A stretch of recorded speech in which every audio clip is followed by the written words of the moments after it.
Hey, I'm back with another video. This is going to be the second adventure in the Astonishing Swordsmen and Sorcerers of Hyperborea Kickstarter. It was called Otherworldly Tales. And this is going to be a DM only video, once again, full of spoilers. So if you're going to play it, don't watch this video. And here we go. This is the cover here. As you can see, it's called The Sea Wolf's Daughter. It's by Jeff Talanian. He, of course, is the man who made Astonishing Swordsmen and Sorcerers of Hyperborea.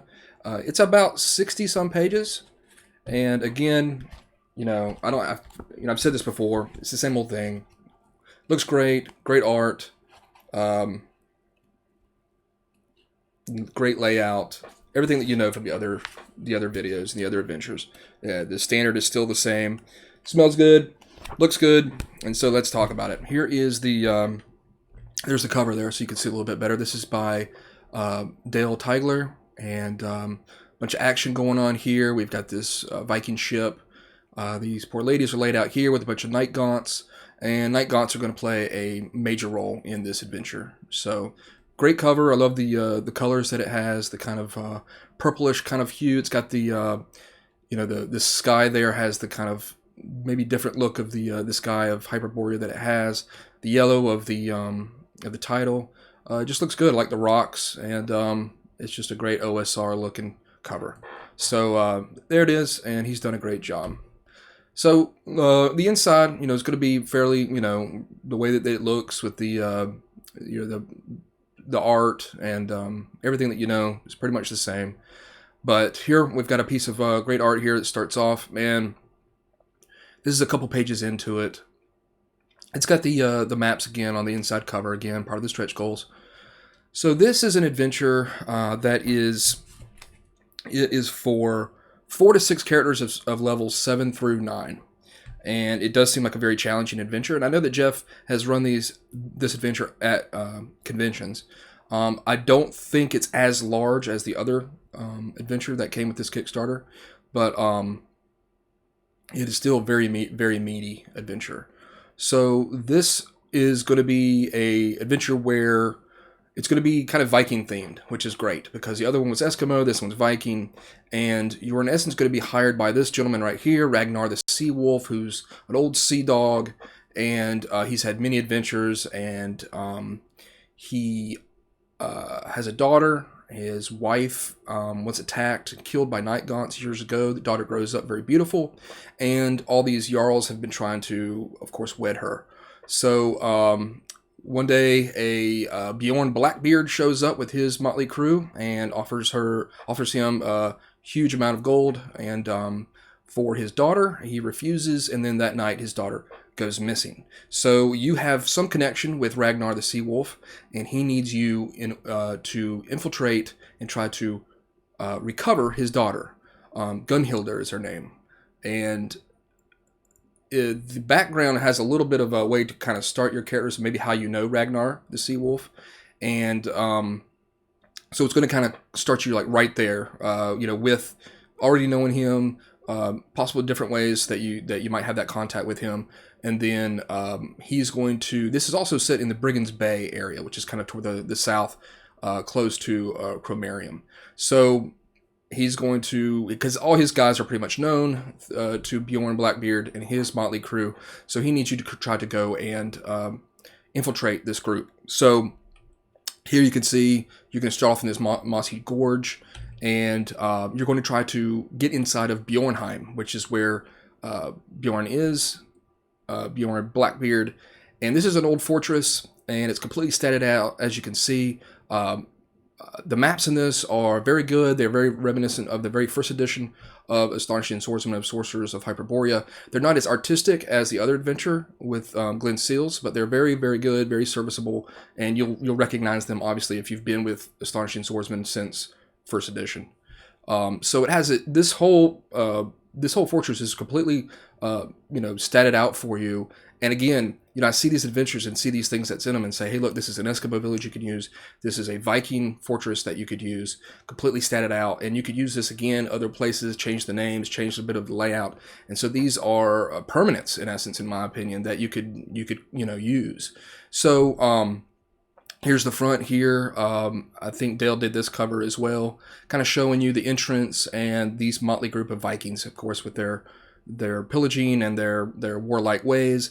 So you can see up there on the top, you've got some guys with possible crossbows at you at the gate, and again, just showing you off some of the full page art that's got that it's got throughout it.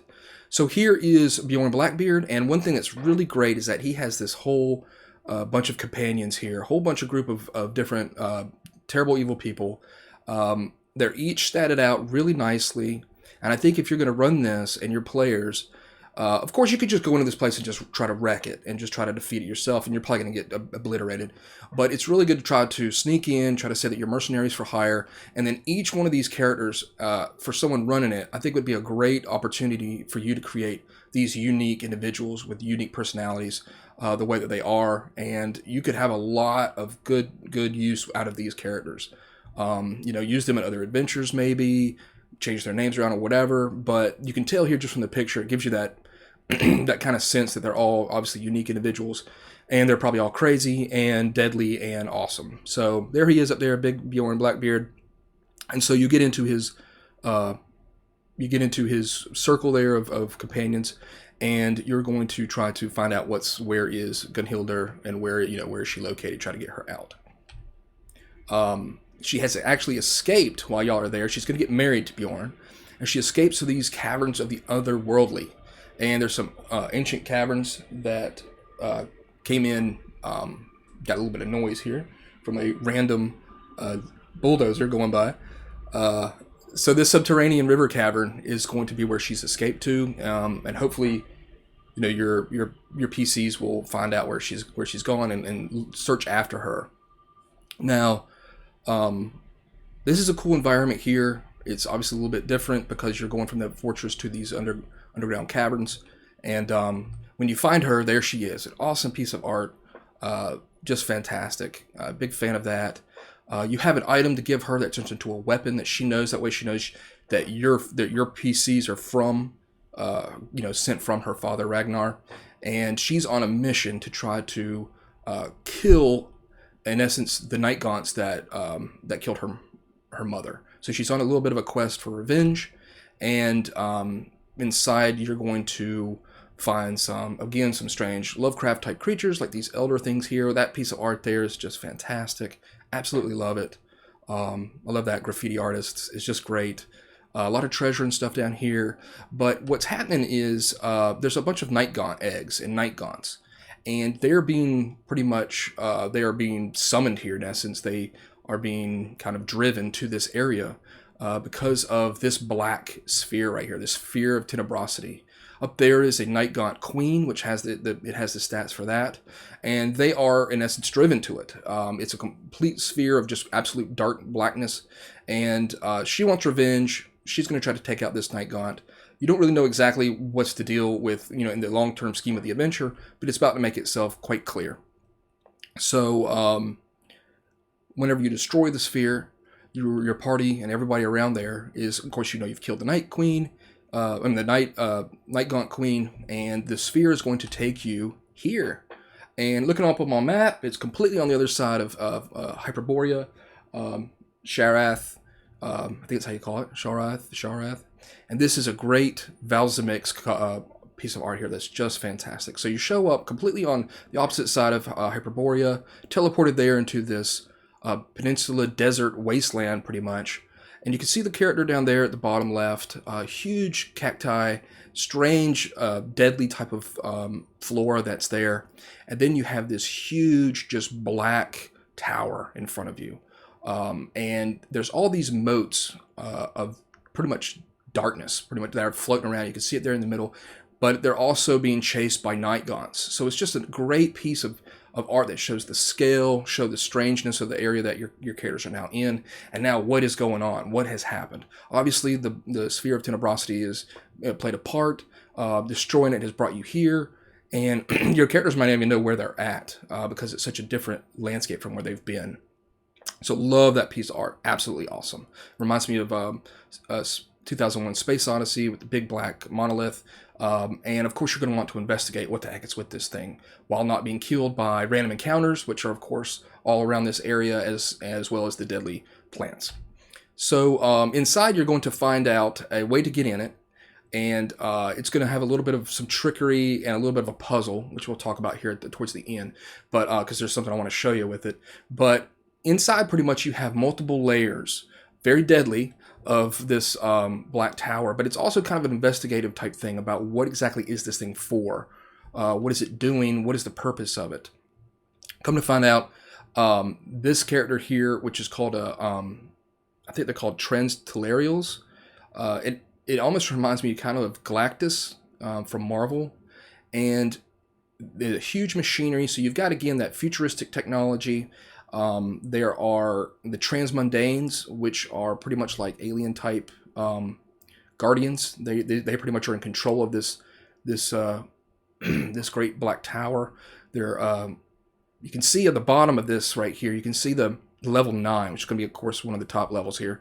And each level is going to have something obviously different at it, with one of the levels being where this guy is trying to take care of this machinery. They're very powerful being from cosmic space, pretty much. And the long story short is, you've got two different choices, pretty much.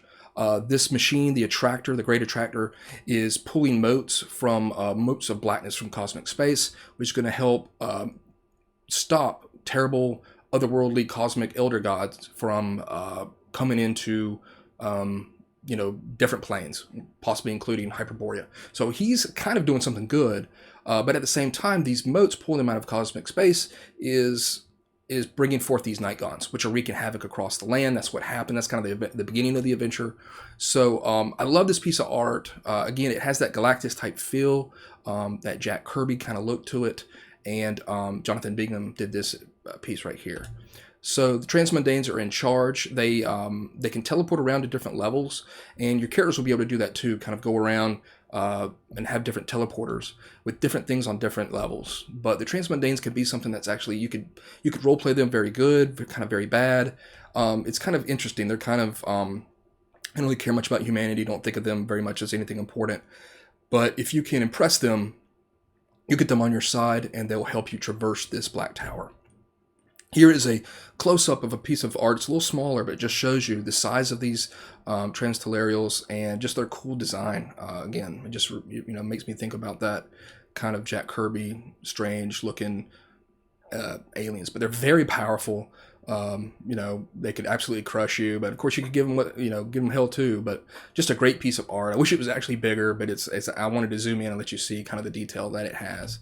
So when I told you about how to get into the Great Tower, the Black Tower there's a thing here you can actually print, cut out, and then you put together, and it's going to be in different languages. Each one of these different layers here is going to have a different language, and it's going to be fun for your players to, if they know certain languages, to be able to decipher this kind of puzzle in order to get into the tower. There's another way, a secret way, in case they flub this thing.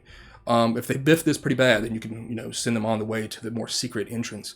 But this thing is really cool. Anything that you can kind of print out, a prop, maybe you could color this a little bit, give it more of a look that's unique. And it's just going to be fun to pass over to your players and let them see that.